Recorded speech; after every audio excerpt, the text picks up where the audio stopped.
अजब रमा राघवची जोडी। जी काय डोक्यात राग घालून घ्यायची असेल ना तर घालू दे। एकदा का देवीचा गोंधळ झाला की या घरातला गोंधळ ना तोही नक्कीच थांबेल। आजी, घरात एवढं सगळं घडल्यानंतर सुद्धा तुला देवीचा गोंधळ करायचाच आहे का? म्हणजे नवीन जोडप्याला देवीचा आशीर्वाद नको?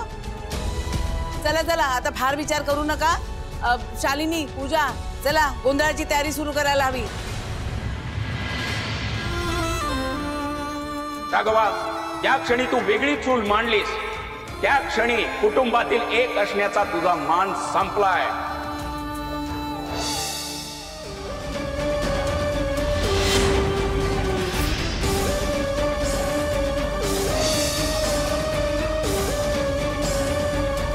$70 crores in cash.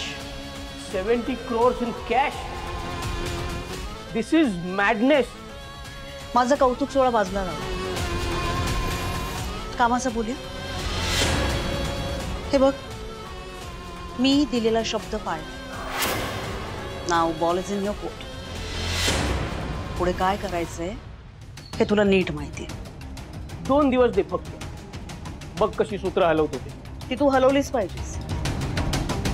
70 crores in cash is not a joke. So, एवढे पैसे दिल्यानंतर सगळं माझ्या मनासारखं व्हायला हवं, राईट? Absolutely right.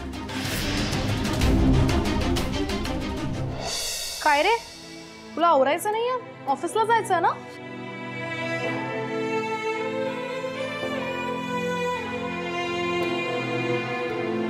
काय झालं राघव? कसला विचार करतोस? आज जे घडलं त्याचाच।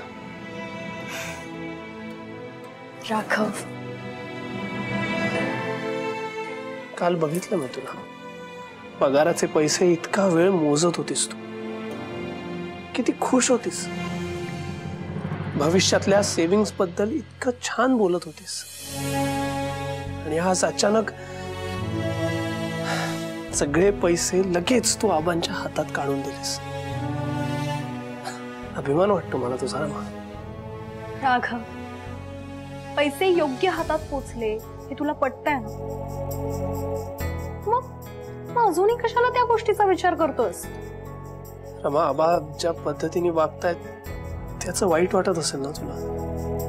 मला माहितीये तू सगळ्या गोष्टी शांतपणे नुसत्या सहन करतेस, दुसऱ्याला समजवण्याचा आणि समजून घेण्याचा प्रयत्न करत असतेस, पण या सगळ्या गडबडीत तुला तुझ्या घरची आठवण येतच असेल ना? रमा, तू तुझ्या घरी ना एखाद्या राजकुमारी सारखी लाडात वाढलीस, त्यामुळे तुला तुझ्या आई वडिलांची आठवण येणं स्वाभाविकच आहे।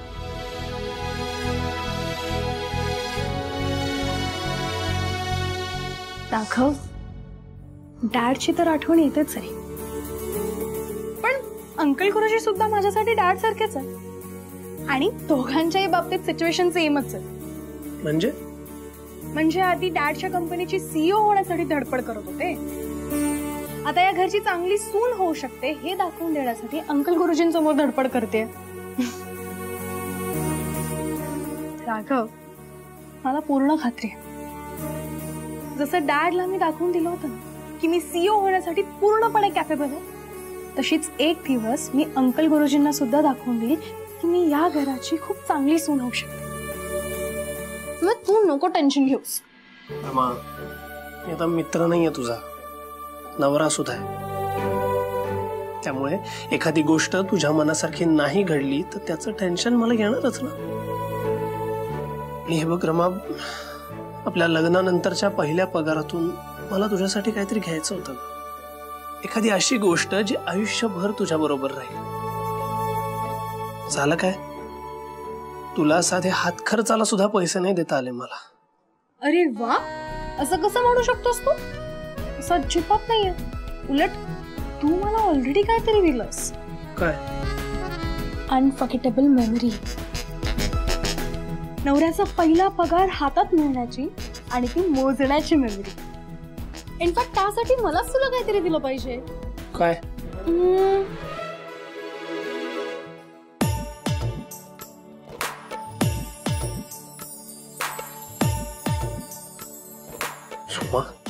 रमा आता तुझ्याकडे चॉईस नाही आहे राघव, तुला मला रिटर्न गिफ्ट द्यावंच लागेल. मा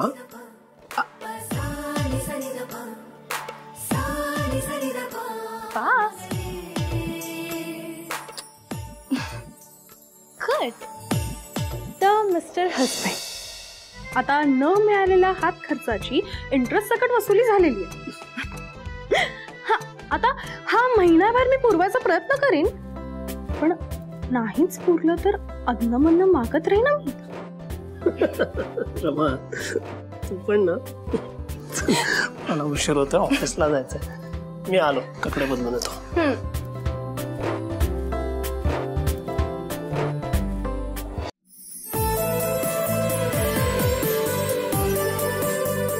ए राघव, ऐक ना, विचारायचं विसरूनच गेले, गोंधळ म्हणजे एक्झॅक्टली काय असतं? अगं गोंधळ म्हणजे फार काही नाही, घरी गोंधळी बोलवतात आणि त्याआधी एक पूजा असते आणि ह्या पूजेचा मान घरात नवीन लग्न करून आलेल्या सुनेचा असतो. अरे तरी सुद्धा एक्झॅक्टली काय होतं?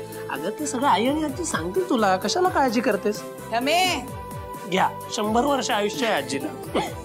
आजी अगं हे बघ, आम्ही या साड्या सिलेक्ट केल्यात गोंधळासाठी. आई, हा कलर ना तुमच्यावर खरंच खूप सुंदर दिसेल, तुम्ही ही साडी नेसा. बरं. आणि आजी, तुमच्यावर हा कलर छान दिसेल, तुम्ही ही साडी नेसा. बरं आई, आजी मला सांगा, मी कुठली साडी नेसू? ती अजून यायची आहे. अगं जिनी पूजा करायची असते ना, तिने देवीच्या पायावर वाहिलेलं वस्त्र नेसायचं असतं. ए शालिनी, कार्तिकेयाला आठवण कर. हो हो, सांगितलंय मी त्याला. त्याला साडीही दिलीये. तो हळद कुंकू वाहून देवीच्या पायापाशी ठेवणार आहे आणि नंतर घेऊन येईल.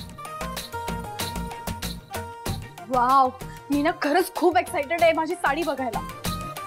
आई, ज्वेलरी बघू.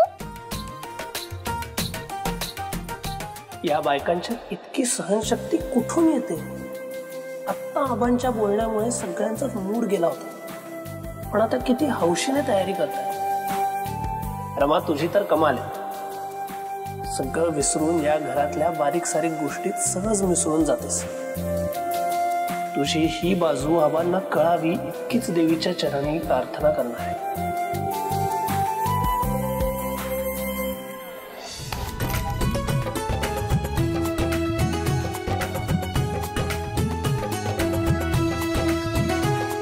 आजी, तुम्ही हे कोकोनट असे वेगळे का काढताय?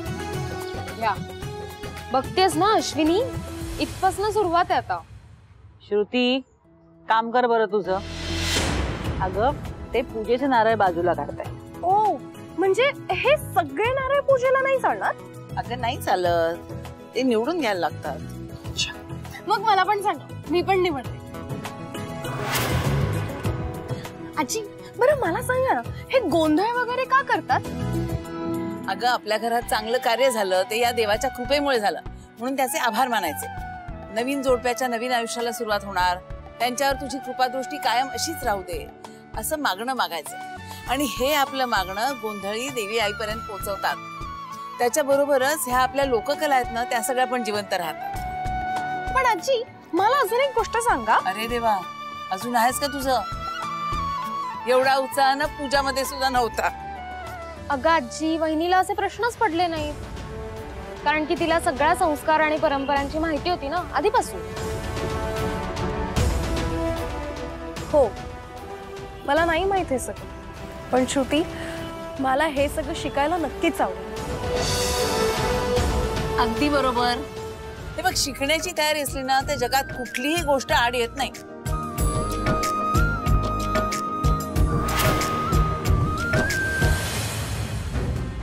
इडियट, मूर्ख मूर्ख मुलगी आहे ही. गॉड. रमा, एकेकाळी सीईओ बनण्याचं स्वप्न बघत होतीस तू आणि आता गोंधळ या विषयावर पीएचडी करणार आहेस का? गॉड. रमा, नाही तुझ्या त्या गोंधळात येऊन गोंधळ घातला ना तर नाव सांगणार नाही. Just wait and watch.